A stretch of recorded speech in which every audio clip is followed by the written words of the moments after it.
Hello, everyone. Thank you for joining today's webinar, the Foundry Look Development and Lighting Update. Today, I am your virtual host, and my name is Elise. I'm joined by our product marketing team for Mari and Katana, which consists of Charlie Holt, Ariel Martin, Gary Jones, and our newest member, Paul Denhard. Let Paul say hello here. Hi, everybody. Great to see so many people here today. It's exciting to be at the Foundry, and we've got a world-class team here working on Katana and Mari, and really looking forward to sharing the great features that are coming in the next releases. So we hope you enjoy the presentation.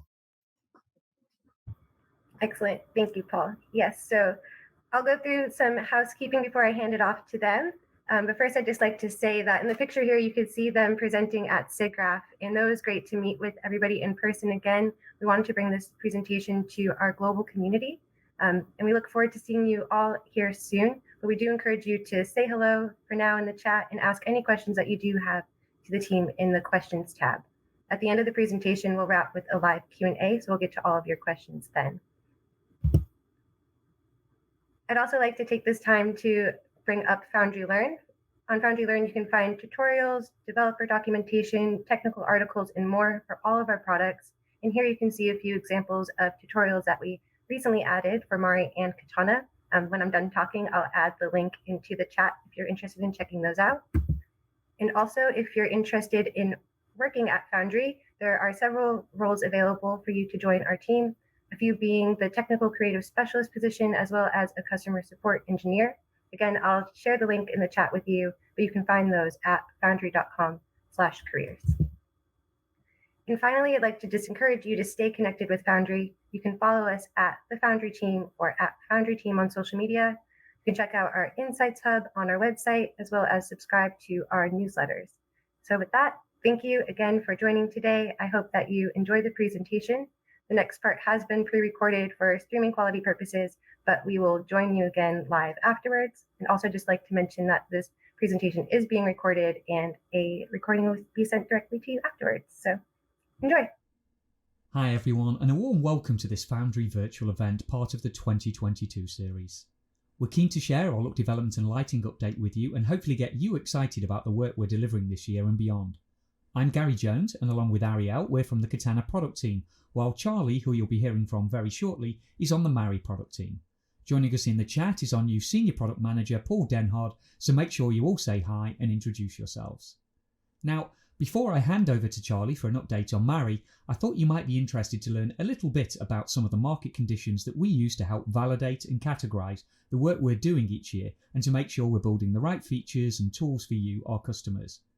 There's never been a better time to be an artist creating VFX and animation for films and TV, as there's such a thirst for quality content across all platforms, and this means artists are in really high demand. The expectations of everything has gone up, whether it is episodic live action now needing to look as good as blockbuster films, or children's animated shows now looking as good as animated films just 5 years ago. The talent shortage and increased demand means we need to make artists more efficient so they can continue to deliver high quality work for an ever discerning audience. We've also noticed that pipelines are changing, in part as a reaction to the need to deliver more in less time and the subsequent need for faster iterations, but also due to recent changes around companies consolidating, the challenges and opportunities from remote working and cloud computing. Now, these elements can be split into two main areas of focus. The first is around reducing pipeline friction, and by doing so allowing you to move the data across and through pipelines to support more non-linear workflows. Building on this is the second item, where there's an increasing need to streamline cross-department workflows and enabling artists to work as close as possible to the final image, where departments like animation and effects are signing off with textures, shading and lighting from traditionally downstream departments with high quality renders, and lighting and compositing working in step and even simultaneously to deliver the final look faster. Hopefully that gives you a little insight into our thought process here at Foundry, and let us know if there's market conditions that you can think of in the chat down below. But for now, I'm going to hand over to Charlie to talk to you about Mari. Thanks, Gary. Hey everyone, we're going to run through Mari's SIGGRAPH update and roadmap for this year. So the last time that we spoke at SIGGRAPH was actually in 2020, and since then we've had a few big releases and a lot of quality of life focused maintenance releases. The one we want to talk about today, though, to start with, is Mari 5. So let's take a look at what the team achieved last year. So when working on Mari 5, we identified that there are 4 key areas of development that will benefit all of our texture artists, these being painting, proceduralism, pipeline, and performance. Mari 5 introduced significant improvements into each of these areas, including fundamental USD advancements, an extended artist toolset, and enhanced procedural workflows focused on reducing pipeline friction and boosting collaboration. To start with painting, our artist tools saw huge improvements in Mari 5 by giving our brush system a brand new lick of paint. We introduced a powerful new color jittering system that can be used to paint with precise and adjustable ranges of hue, saturation, and value variations. Using these controls individually or all together, artists can create some really unique paint strokes. We also added support for fully color managed images to be used as brush tips, giving artists the freedom to paint with decals instead of solid colors for the first time. Moving into our proceduralism enhancements, we added grid snapping, 5 new procedural patterns for gradient and ramp type effects, and we also welcomed the highly anticipated bake point filters. Gone are the days of flattening paint data, blurring, and then having to undo your work just to go and make a change. In Mari 5, the artist now has the ability to apply filters to a bake point node image set that's stored alongside the original, meaning that node graph networks can be blurred and edited with ease without ever disrupting the flow of your creativity. On the performance side, Mari 5 saw converting a tiled layer to a paintable taking up to 50% less time than before when flattening and baking. A really great improvement, meaning that you can fit more into your day. And finally, in Mari 5, we also wanted to make sure that all of our artists, including those who aren't working in large studios, were able to work with USD right out of the box. During our move to the VFX Reference Platform 2020, we shipped our USD plugins with Mari and introduced the first steps of a USD shade workflow, which artists can use to offer USD preview looks for hydropower viewports in their LookDev DCC, right from Mari itself, bringing look development and lighting closer together earlier on in the pipeline. So that brings me quite nicely over to the work we've been doing this year. So I'd like to also start by announcing a new change to Mari's pricing. We know that for new users, the year 1 price of Mari can actually be a little bit daunting, especially for those smaller studios. Following the success of our subscription model for individuals working in the commercial space, we want to ensure that all studios also have the opportunity to try out Mari without that initial overhead. With that in mind, we've decided that we'll be now offering Mari as a new commercial subscription model to studios instead of the perpetual license. With this new subscription model, studios will only have to pay $1,119 per year compared to that initial $2,393 in the previous perpetual model's upfront cost. We know that subscription can be off-putting to some, so to break it down further, we do want to stress that there will be no change to our licensing system under the hood, and there are no restrictions being added to Mari's use. Furthermore, if you do already have an existing perpetual license or a maintenance license with us, don't worry, this will continue as is and there is no expectation for you to change to the new subscription model at any point. Individuals who are already using a Mari subscription will also see no change. The goal here is really to reduce the entry barrier for those studios who are looking to get started with Mari, and we do see this as a positive change with a great opportunity for the smaller studios to be able to try out Mari without having that initial roadblock of a higher paid year.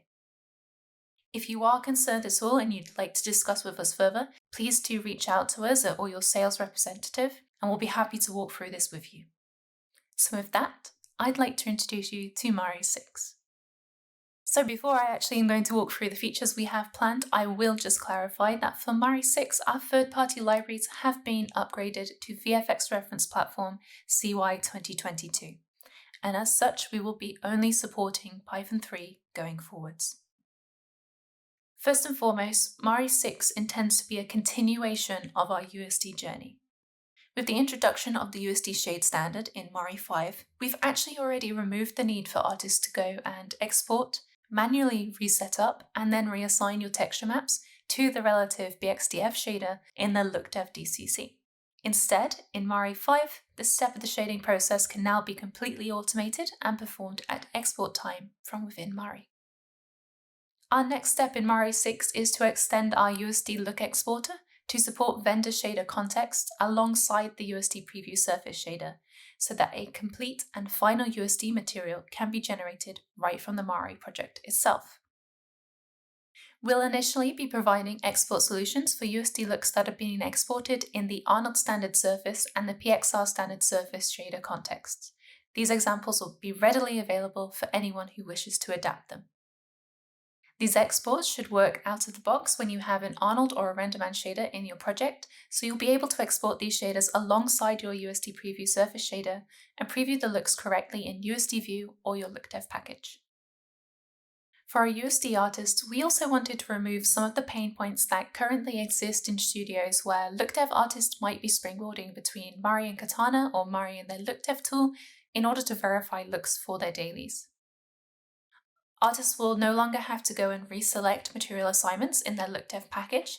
Instead, they'll be able to simply select their selection groups onto the material assignment from within Mari and have these automatically assigned to the correct face sets within the exported USD look. Moving forwards, we see this as a really great opportunity to improve our interoperability with LookDev DCCs, with Mari providing a USD look that contains all of the asset, material, and network data that you need to simply plug in and have your look development scene ready to go. For our painting feature this year, Mari 6 will introduce the extremely requested roller brush tool.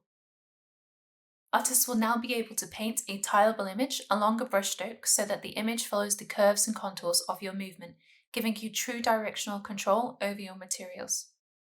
As I mentioned, this was incredibly highly requested, and we are excited to keep giving artists tools designed with their creative flexibility in mind. On the performance side, last year we saw great improvements coming from our continued collaboration with Weta. This year we're happy to share that this relationship has continued. Both the startup and opening project processes are now taking significantly less time than before. Due to changes in how we manage our shelf system, we're now seeing Mari 6 take approximately 19 seconds to launch when a user has a 600 item shelf, compared to the 2 minutes wait in Mari 5. For the same scenario, loading a project is now taking 20 seconds instead of 40. We've also extended our shelves functionality to support storing Python snippets as shelf items that live alongside your materials and custom procedures. We know that there are artists like me who are less familiar with Python. With this new feature, artists will have easier access to smaller script actions in a way that can be shared across a team without the need to go and add that file into your individual script path, encouraging a more collaborative texturing experience across studios and also between artists of all different skill levels. And finally, we've also introduced the long-requested teleport node. The teleport node is a node of two parts, the broadcaster and the receiver, which transmit data between them via hidden connections for cleaner, decluttered node graphs.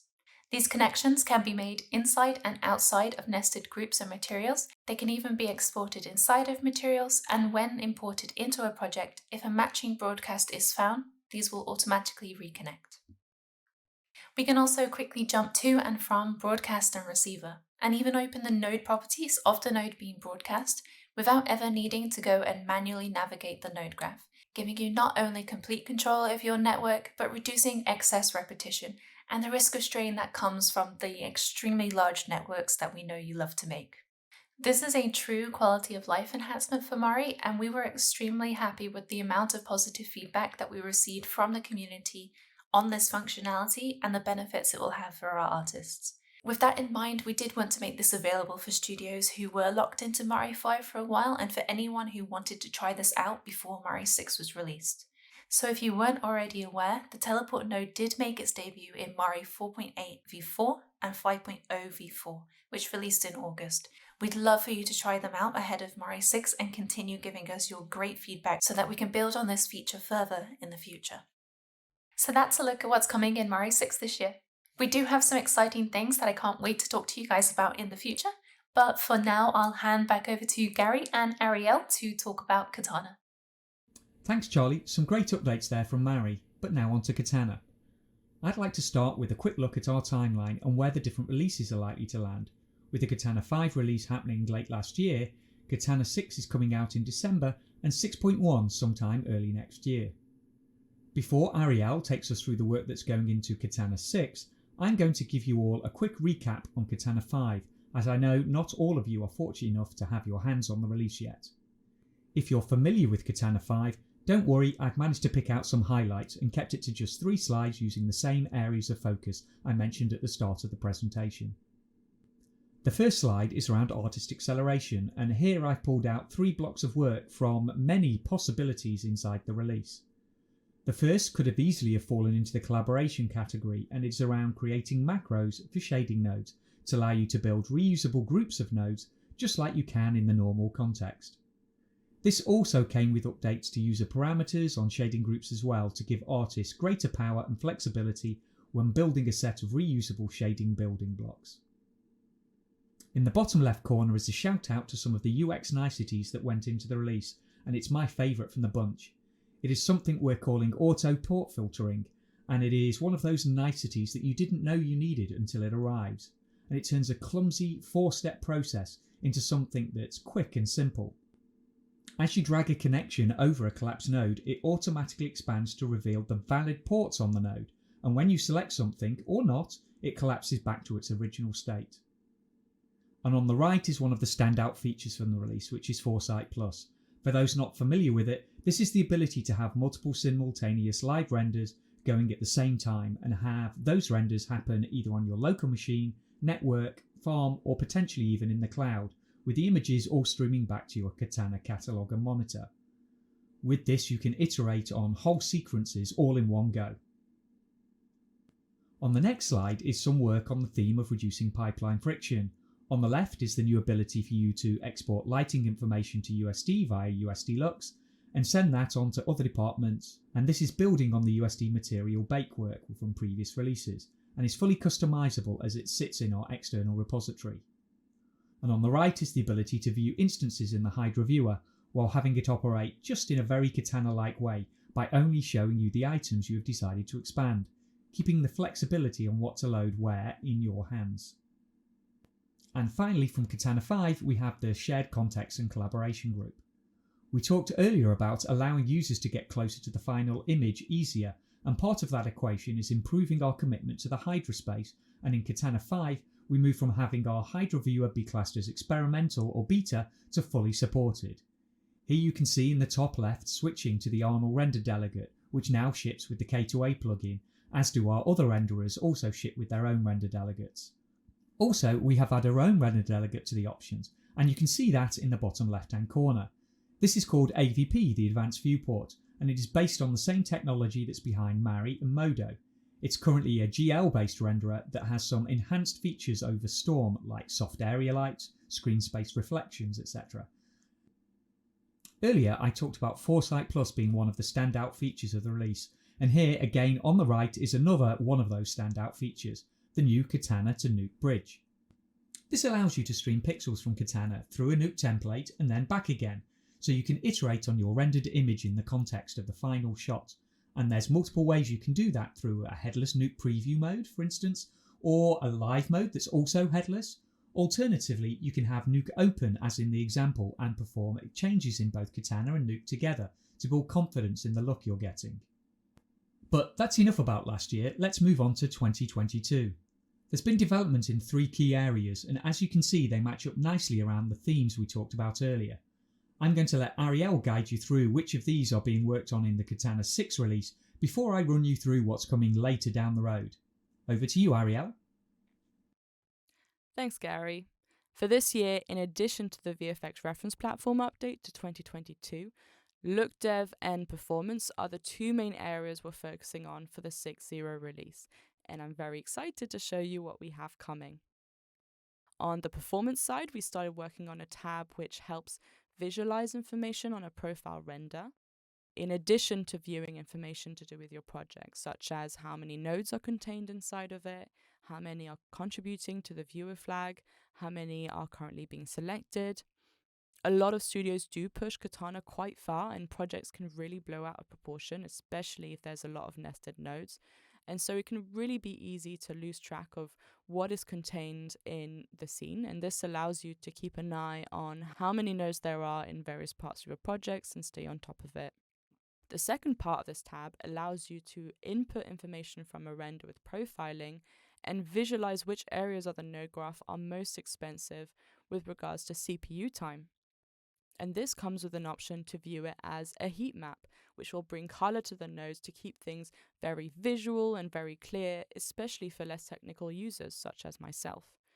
This can help give an indication of which areas of the node graph are most expensive, and if you're debugging or trying to optimize your project, this can give you an initial clue as to which areas you should probably be working on first.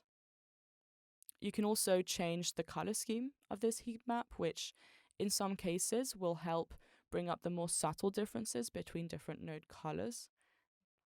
You can also see that as we toggle the heat map option, this temporarily grays out all existing nodes and backdrops so that you're not distracted by them when viewing the heat map. So you can always really easily see the information that you care about. This new performance tab will be extremely beneficial for you if you often want to speed up the time to first pixel but don't really know where to start. And this should save a lot of time that is usually spent when investigating these things. On the look dev side of things, a lot of really exciting updates were made. First of all, we've updated the material interface of the network material edit to be consistent with the one on the network material create, which was introduced back in 5.0. The interface is much nicer to use and navigate when making changes to a promoted parameter. And when you're changing values on this top level, you're now also changing the value on the shading node directly, rather than having an opinion on top of that value. And some of these other features we saw last year within the NMC are also available here. So you can use the green arrow to jump to that parameter inside the network. You can make changes such as promoting parameters on the edit nodes directly, changing their names, their hierarchy. So this brings a lot more flexibility and freedom to really customize your materials downstream. Katana 6 also introduces live shading groups, and this was highly requested by a lot of you, so I'm excited that we're now able to get this in your hands. This brings the live group functionality from the legacy node graph into the network material create node. So live shading groups in the NMC gives us a lot of flexibility to version parts of material networks, to reuse them in different projects, and to have those changes updated across them. With parameters promoted to the material interface, those coming from a live group will not be editable when live shading groups are locked unless they are set to be editable. However, the page and name prefix options as well as user parameters will be isolated from changes to a live shading group. So as you revert or update it, these parameters will not be lost, which is really useful when creating templates and sharing sections of work to namespace these parameters and avoid clashing in the material interface. So with a 5.0 release introducing macros, user parameters, an update to the material interface, this is another piece of that puzzle to give you the ability to share and reuse work really easily between projects, between assets or artists. As well as those additions, we also recognize that the UI in the look dev space could do with a refresher, especially when it comes to viewing information at a distance. So in current Katana versions, 5.0 or prior, it's currently not the easiest to view noodles after you've zoomed out to a certain point. So we've now updated our solution for drawing noodles so that they will now scale up as you're zoomed out. This new solution also sped up the drawing of noodles, which brings me to the next enhancement we've introduced, which is performance within the material context. As you can see here, we have Katana 5 on the left, Katana 6 on the right, and it's very clear that the node graph is much smoother to manipulate. In large projects, we've seen up to 8 times speed improvements, and in projects containing up to 1,000 nodes, we found it to be completely smooth and interactive. And this is if you have 1,000 ungrouped nodes at a given level. When it comes to day-to-day interactions such as panning, zooming, and picking up noodles, there's no more lag involved, which will definitely make a difference for look dev artists, especially those dealing with large networks and facing these lags. Finally, I'm very excited to introduce another really anticipated feature, which is the material soloing tools. This gives look dev artists the ability to preview parts of your network using 1 through 0 shortcuts, very similar to Nuke and Mari. This will short circuit the material network to be seen in preview or live renders. And this is a temporary action and will be reset when baking your materials, when rendering on the farm, or opening a new session. You can activate this by using 1 through 9 shortcuts whilst hovering your mouse over a node or a port, or you could just plug in the connections together manually. You can select the solo icon to toggle this mode on and off, or use the 0 shortcut, which will do the same thing. So we can now preview various parts of the material network. You can easily see what your texture maps look like using a simple shortcut and have a much better visual feedback of what you're working on. Especially when making changes, what you see is what you get here, and it makes working on shading networks a much smoother process. And once you dive into a shading group, the icon will also remain on the corner, and you can clearly see which nodes you're previewing with the help of these number icons. This will connect these to the solo column, which is at the top level of the material, and you can easily unassign them by double-clicking on the port. For those of you who like to delve into scripts, the material solo solution is very flexible and customizable through a Python script, for which we have examples that we will ship and automatically load in Katana. So if you did want to customize this, you can really easily choose how certain nodes should be previewed. For example, if you want a place2D node to automatically be plugged into a checker map in the background, this is just an example of what we could do with this. We're also really looking forward to seeing some of the new workflows this will introduce. And as you can see, using the soloing tools is really easy and intuitive, especially when we're iterating and previewing how certain changes will impact the final material. It gives you complete visibility over what you're doing when you're working on your look dev, so you no longer need to create a temporary material to rewire your network to see this information. You can now walk up and down the network material and see what's happening at any given point. And this is all from me. I hope you are as excited as I am to see this go into 6.0, and I can't wait for you to get your hands on these new features. I will now hand over to Gary again, who will talk about what we have in store for Katana further in the future. And finally, on to Katana 6.1, and the main area of work that we've been doing this year that is going to fall into that release is the USD work. The first piece of that puzzle is around a shared initiative with the Nuke team. As I'm sure many of you are aware, Nuke are updating their 3D system, and that's going to work with native USD data. And as part of that, they've created a wrapper around USD to allow studios to plug in their own versions of USD should they wish to, just so that they're not limited by what version actually comes out with Nuke. Katana have joined them in this work, and we're going to use exactly the same wrapper. So the goal is for studios to get their version of USD working in one or other application, and with minimal effort it'll work in the other. Of course, if you don't need your own version of USD, both Nuke and Katana have aligned on their releases this year and what version of USD they're shipping, so you can just use what comes out of the box. In the initial release, we're going to be providing the functionality for studios to create and manipulate a USD stage natively inside Katana. We're also going to provide the ability for users to convert data to and from Katana attributes where needed, and provide a more native way of sending that USD data direct to Hydra. To support all of this, we'll be providing updates to the Scene Graph tab and Attributes tab to make sure that they support the additional data format, while also providing a faster Scene Graph experience. This is only the beginning of Katana's USD and Hydra journey, as well as only a taster of what is in the Katana 6.1 release.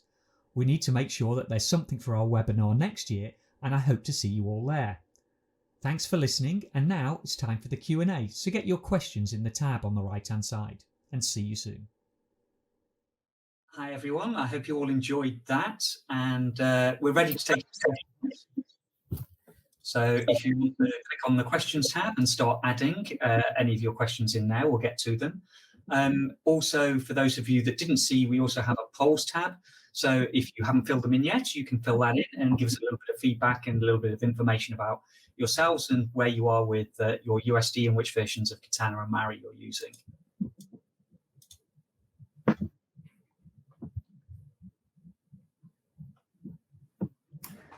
I think whilst we're waiting for questions to filter in, we could probably start with our standard question, which is, what's everyone's favourite feature that they're looking forward to? I think this one's going to be an easy one. It's definitely going to be an easy one for me. But let's see what Ariel says first of all, because she's been actively involved in an awful lot of the work that's going into 6.0. So, Ariel, what are you most looking forward to getting into the hands of customers? I mean, I should have prepared the answer to this because we ask ourselves this every session. Yeah. I mean, obviously, the tool that is really exciting for me is the soloing tools, because we've just finished working on them, so this is really just hot off the press. It's just been released in the first beta of Katana yesterday, so yeah, I'm really excited, and clearly it's sparking some excitement as well. So that's really good to see, really good to hear, and I hope that it's a solution that you'll like as well. We've done my best to make it as Katana-esque as possible. And I think it's gonna please quite a few of you. However, I do also really love the performance tab. That was just one of the first things we tackled this year, and it was. You can't pick every feature that you worked on, Ari. But yeah, the performance tab is great too, especially for me because I'm not necessarily the most technical person. So the ability to have just get an easy way, having an easy way of just being pointed in the right direction, or at least getting a part of the puzzle to get a clue as to what is going wrong or what is slowing down your scenes. And so and it's got pretty colors as well, so I'm excited by that. Gary? Sorry. I think for me, it's probably the journey of the material soloing. I think the seeing it come to life throughout the year and where it has actually ended up as being this incredible artist tool that now you just don't want to live without once you've actually played with it. I think that's really is a sign of a feature that I hate the phrase game changer, but I use it all the time. But it's one of those things where if you haven't used it previously, once you start using it, if you never want to go back, then you've obviously done something that works really well. And it feels like that when I play around with the material soloing and I see others using it as well. So I'm really excited to see that. I think artists are going to absolutely love it. Charlie, what about you for Mari? You must have known this was a question coming back to you. What are you most excited about getting into the hands of artists for your release tools? Well, I feel like I can't really pick teleport nodes, seeing as we did sort of release it on the sly earlier on in the year in V4 5.0. So in general, I'm a little bit of a glutton for more artist tools and building up that brush set. That's what I've always wanted more of in Mari. So seeing the roller brush come in and knowing that it's something that has been really, really highly requested by a lot of different studios, a lot of individual artists as well, has been really exciting to see, and exciting to keep secret when you see people discussing that sort of thing in Discords and forums, and knowing that you can't say it until later on in the year. But yeah, it's been really, really cool. And it's only recently gone into the build, so I'm still testing it out for the first time at the moment, which is really awesome. Cool. Looks like we're starting to get a few questions in that we can start answering. Yeah, I'm going to preempt. A lot of them are about Katana and USD and Katana. Would you like me to handle picking the questions so that you have a little bit of a break? Because I expect that some of these might open up more questions. Sure. Cool. In that case, I'm going to start with one for me from Peter. Hey, Peter. So when will we see less restricted Mari, such as a Mari Indie? There are no plans at the moment.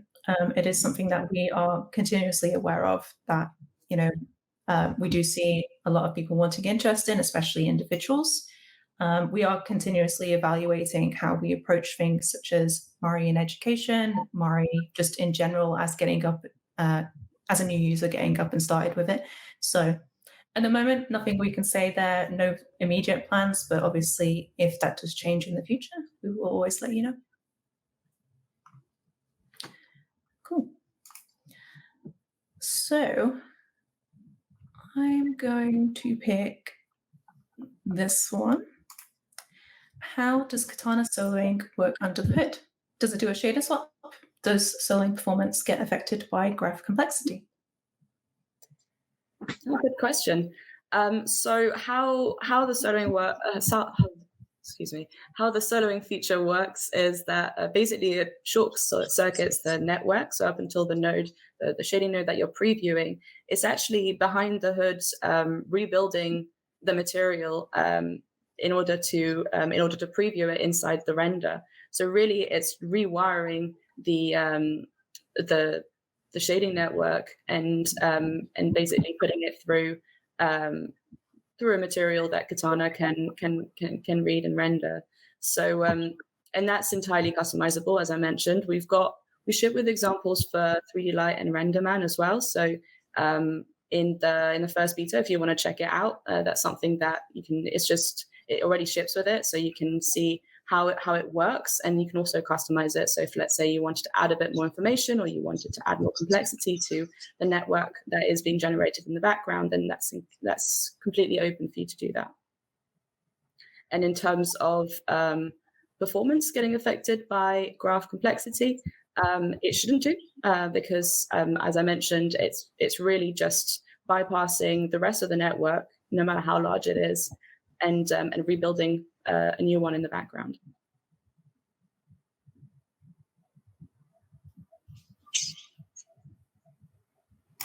I was muted. I said awesome. Cool. I'm going to move on to this one that has quite a lot of upvotes. If you guys do see a question and you want it to be answered, especially as more and more is coming in, please do make sure you upvote it so it pings to the top and we can keep an eye on it. So, are there any plans for a non-commercial or indie version of Katana, like Nuke and Mari? So no immediate plans around doing a non-commercial or an indie version. It's slightly more complicated when it comes to Katana compared to the others because of a lot of our actual end-up deliverables come from the render partners and not for ourselves. So controlling things like certain restrictions becomes a little bit harder. But we are constantly evaluating that and making sure whether we decide to do it or not is definitely something that we are thinking about at some point in the future, just not right now. Cool. Just having a look. Okay, I'm going to leave those for a moment because they will be a long conversation. There's a lovely question from Rory. Is Mari planning to follow the VFX reference platform every year going forwards? Or is there a chance that essentially this will change? So this is something that we, at the moment, the current cadence is that Mari will update at the same time as Nuke and Katana. And at the moment, that is every year. So for everyone's context who isn't aware of what that means that every time we do a VFX platform update, we move to a new major version. So Mari 6 will be VFX Ref 2022. Mari 5 was 2020, I think, 2020. With OCI 2, which was 2021, and that's why it gets me confused. But there is always a discussion ongoing as to whether that is beneficial, given that we do know that studios, for instance, usually take a little bit of extra time to move up, given that you have to upgrade all of your pipelines. So if you are a part of a studio and you're wondering about the VFX reference platforms coming up, if you're thinking, okay, do we need to do this every year? Please let us know, because that is something that we'd like to discuss with you. It always changes. Every time a change happens, it can be absolutely awful and disastrous and require a lot of engineering, or it can be really easy breezy. Unfortunately, we never really know until it happens. So it's always good to know whether or not it's important to you and to your pipelines. So hopefully that answers that question. Thanks, Charlie. Why don't I give you a break? Sure. And it allows me to jump in and do a bit of talking. Otherwise, I'm sitting in the background. Yeah, absolutely. Even though I'm the new guy. There's been a lot of interest in the USD, of course, and that's probably a slightly bigger response. So we'll get to that shortly, but maybe jump in with a couple other ones first quickly. So I've got one here from Ravikumar, And is mesh maps baking there in Mari 6? So in terms of mesh map baking, Mari does already have a somewhat of a solution in our Modo Baker. It's not the most efficient, but it is there if you want to be doing that. We also do have a solution for AO that is generated. Gosh, I can never remember if it's object or world. One of the spaces. We have an AO sort of solution, and we also do have curvature map nodes. However, we don't have anything more efficient at the moment. So if that is something that you're interested in, please let us know via support. Something that we're very interested in. So yeah, watch the space.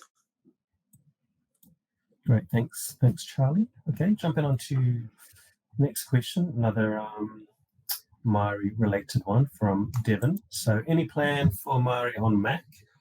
The Apple SoC with unified memory is very appealing. So at the moment, there are no plans to bring back Mari on Mac. We did previously have Mari working on macOS. I believe 4.7 was the last version. So if you are wanting to try out Mari on Mac at the moment, 4.7 v7 is still there and available. That released earlier on this year. But there are no plans to continue that going forwards, predominantly because of Mari's reliance on OpenGL. And we know that Apple has sort of decided to move away from that and start moving towards Metal. So at the moment, given that we don't really have that many Mac users, and a lot of the users who were using Mac have actually moved over to Windows or Linux, that's not something we're prioritizing. However, again, if that is something you are interested in, we're open to discussing that. So it's always worth sending a quick message over to the support team, and it all comes through to us. So in case I don't have the chat open at the moment, but in case it hasn't been put in the chat, it's support@foundry.com, or you can go to the website portal, which is support.foundry.com, and all of your features, all of your bugs, they all get messaged to us. We see every single one that comes in, but it's definitely not a situation where the support team work in isolation to the products and dev teams. We're all actively engaged in that, so please do send them over. Great, thanks, Charlie. So there's a couple of questions around USD. What do you think, guys? Do you think it's a good time to sort of tackle that? There's two. There's one from Tom. Will there be a USD export option in Katana? We could start with that. And then one from Allah. May you please talk more about new USD updates in Katana and Nuke? So starting with Tom Green, will there be a USD export option in Katana? So first of all, we already have a USD export option inside Katana right now. It's the USD material bake, and that's mostly for getting out kind of materials and material assignments, kind of a replacement for the way that look file bake you would use that in your existing pipeline, but to export to USD. It's not native USD though, so it is just using a conversion from Katana attributes to USD on export. It's available in our external repository as well. So although we ship with it, you can also customize it with the information that's out there. It also works with USD Lux, so you can export lighting information as well. But what you're probably asking is something that's a little bit more USD native. And that is going to be one of the building blocks that we're doing as part of the USD work, for whether it lands entirely in 6.1 or if it's staggered in further releases down the road. But it's definitely something that we are looking to do, and to make that a more native USD experience for you to be able to do that. So the short answer for that is probably yes. Great. Thanks for the extended remix of that as well. Much appreciated. Then moving on to the other USD question from Allah. May you please talk more about new USD updates in Katana and Nuke? It's a bit broad, so maybe do your best to kind of high level. Well, you don't think I could easily fill the 15 minutes that we have remaining on talking about the Nuke USD updates? I'll try to be succinct.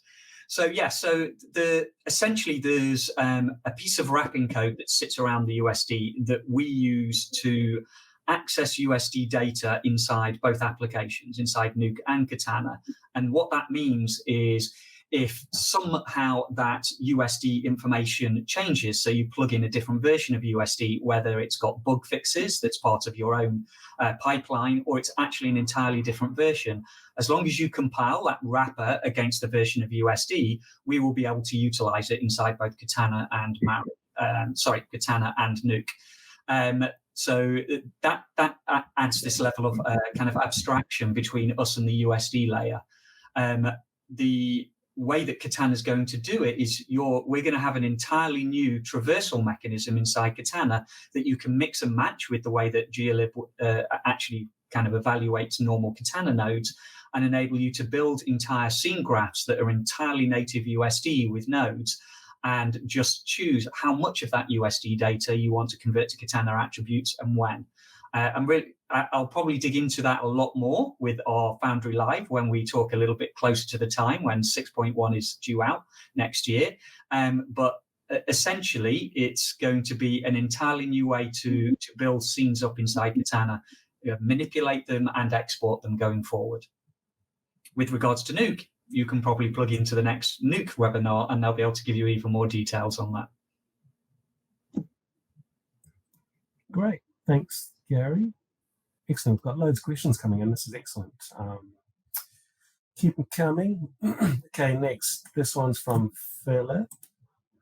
Okay, it says, I suppose it means Katana 6.1 allows the renderable scene to be accessed as a USD stage at any point, including USD shade representation of all materials?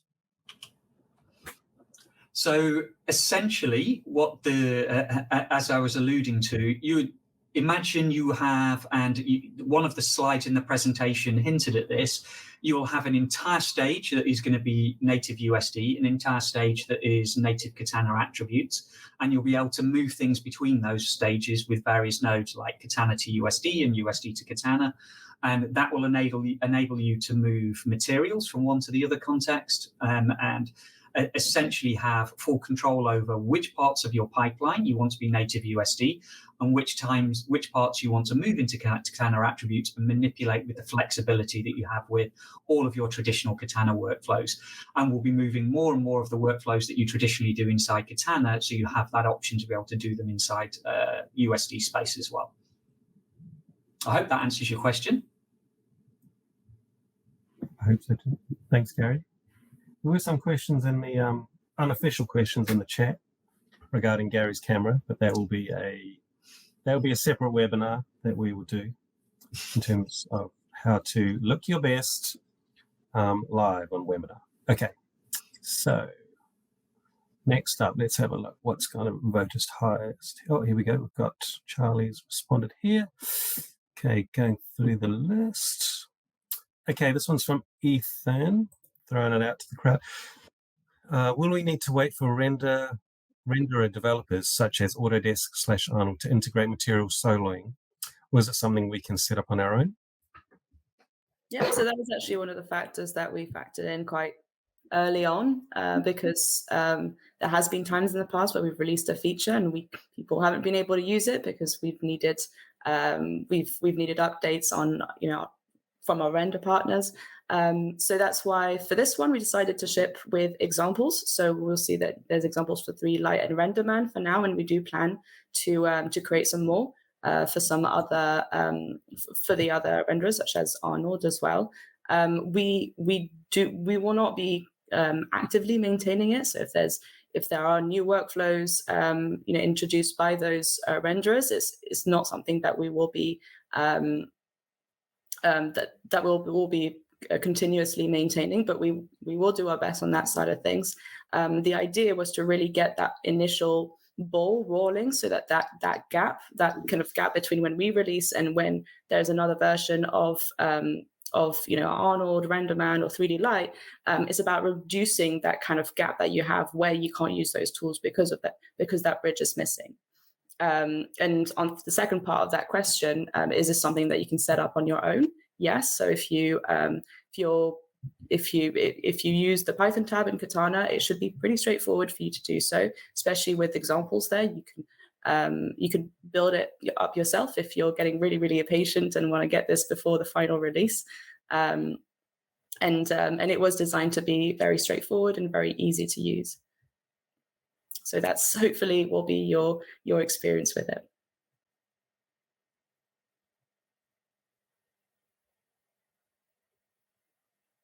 You're muted, Paul. Apologies. I know what I'm doing. We've still got a lot of good questions. So thank you all for contributing and engaging. Okay, let's look at what's being looking most popular. Okay, here we've got one from Tom. Okay, any plans for a deadline farm plugin in Katana? The OpenQ one looks lovely, but I'm yet to persuade my whole studio to switch over from deadline. Good question. Hi, so yes, what I assume you're referring to, Tom, is we ship a reference implementation of how you plug in the extensions to the Farm API that were tied around Foresight and Foresight Plus. And Deadline do have a plugin for Katana. I think it still works. I haven't tried it recently, but they do actually provide one. They may not support all elements of the new Farm API to get it to work with the Foresight Plus remote rendering features, and that's something that you can always contact the Deadline team about and have them to do it. It's always a bit tricky for us to support all possible Farm API platforms out there, so things like Tractor, Deadline, all of the rest of it. That's why we did an example that is open source with OpenQ, and hopefully that can act as a reference implementation for anyone else that's actually going to be doing it themselves. I'd suggest the short answer is just having a quick conversation with Deadline and seeing if they can support the newer features. It should still work, but it just wouldn't necessarily support things like Foresight Plus. Okay, great. Like that. Answer, short answer at the end.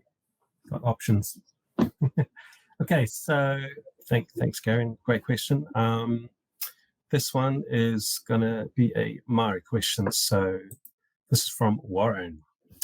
Mari question, do we foresee house cleaning ramping up for the small friction / paper cuts in Mari 6, i.e. backdrop manipulation or no texture UDIM sequence file in Node? Sure not. Yes. So the quality of life features, the pain points that slow down our day with a little bit of sluggish behavior. My favorite thing, actually. So rest assured, in Mari 6, I will try to fit in as much as we can. We have been up until recently just focusing on our big features. So now is really the time where we are putting crunch to foot. Is that a saying, or have I just made that up? I don't know. We're starting to kick off looking at all of the enhancements and bugs that we want to tackle before the end of the year. I will let you know that backdrop manipulation, resizing from all four corners is in Mari 6. It is something that people have wanted a lot, so we put it in. Yes, so if you are someone at the moment, and Warren, I know you've got quite a lot of requests and bugs that might be currently targeted against Mari 6, we will try to fit in as many as we can. Obviously, in terms of priority and complexity, things do change during the year. Anything that doesn't make it in is obviously going to be something that we do look forward to helping fix in the future. So yeah, keep an eye on your bug trackers, but if you do have any ideas, no matter how small, please do send them over. It's crazy how annoying the tiny little things can be, and so relieving it can be to get rid of them. So yes.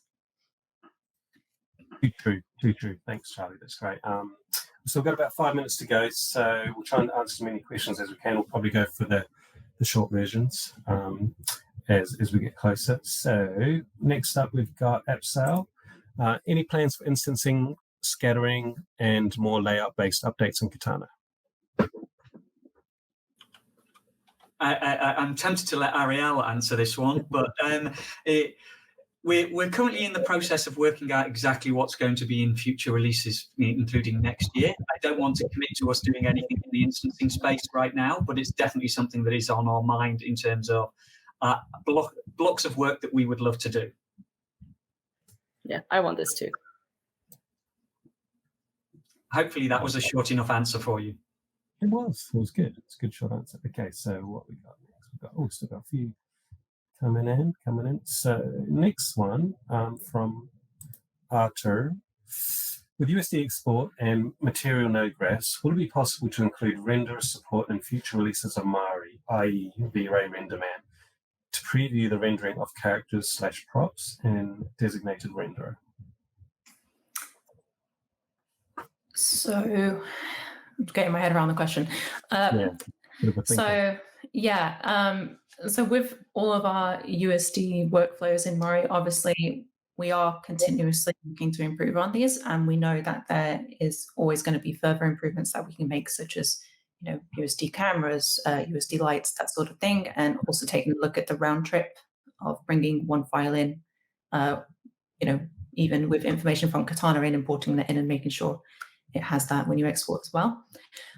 In terms of renderer support, one of the things we are interested in hearing more about, in terms of whether it's something you guys would like us to do in the future, is the potential of having some kind of viewport there that is supported by renderers like Hydra, for instance, and being able to validate that for your looks. So no plans at the moment, but really, if we do go that direction, it's going to require a lot more thinking for us in terms of how Mario handles that data, and we'll be streaming it to and from the renderer.